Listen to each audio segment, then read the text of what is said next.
Antonin Marquis, Grand Prix du livre 2022 de la ville de Sherbrooke, catégorie création littéraire. Félicitations. Merci, merci.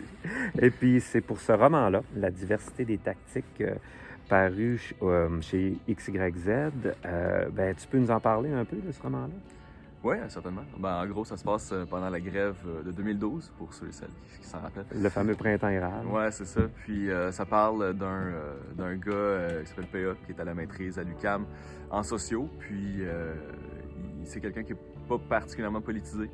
Donc la grève lui fait découvrir tout un pan de l'action politique qu'il connaissait plus ou moins.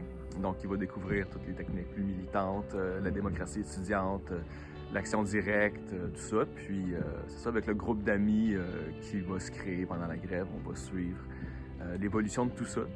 Puis avec les tensions, évidemment, que ça occasionne au sein des grévistes. Il faut dire que toi, tu étais aux premières loges au printemps érable parce que tu étais étudiant à l'université à cette époque-là. Oui, c'est ça. J'étais à l'UQAM à la maîtrise, là, donc c'est pas là que les liens biographiques finissent. Là. Mais ouais, c'est ça, l'UQAM était, je pense, une des premières unies en grève, puis probablement la dernière. Là. Fait que on était quand même très impliqués là-dedans. Puis moi, de mon côté, un peu comme PA, c'est ça, j'étais pas déjà très militant. J'ai découvert ça un peu comme le personnage, raison pour laquelle j'avais eu envie d'en parler aussi dans le roman. Mais oui, c'est ça, j'étais aux AG, puis à l'UQAM, puis c'était bien intéressant de voir ce qui se passe. Ouais.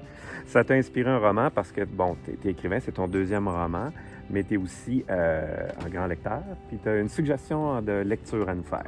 Oui, absolument. La suggestion que j'ai pour vous, c'est le roman « Et soudain, Maureen » de Marianne Espérance. C'est un roman qui est sorti pendant la pandémie, en 2020, qui est passé un peu sous le radar. Là, puis je trouvais qu'il y avait vraiment une grande qualité littéraire. Donc je me suis dit, bon, let's go, recommandons ça tout de suite.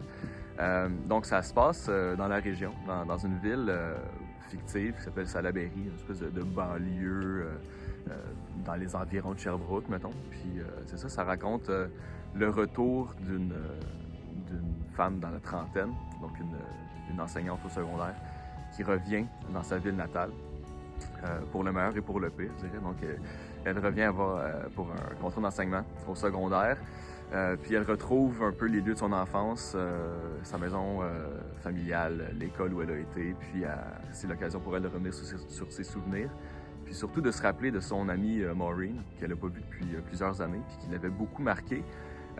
Puis c'est un roman qui est stylistiquement très intéressant. C'est sobre comme écriture, mais c'est quand même assez punché, puis c'est très sensible tout en étant cynique. Il y a bien des choses intéressantes là-dedans.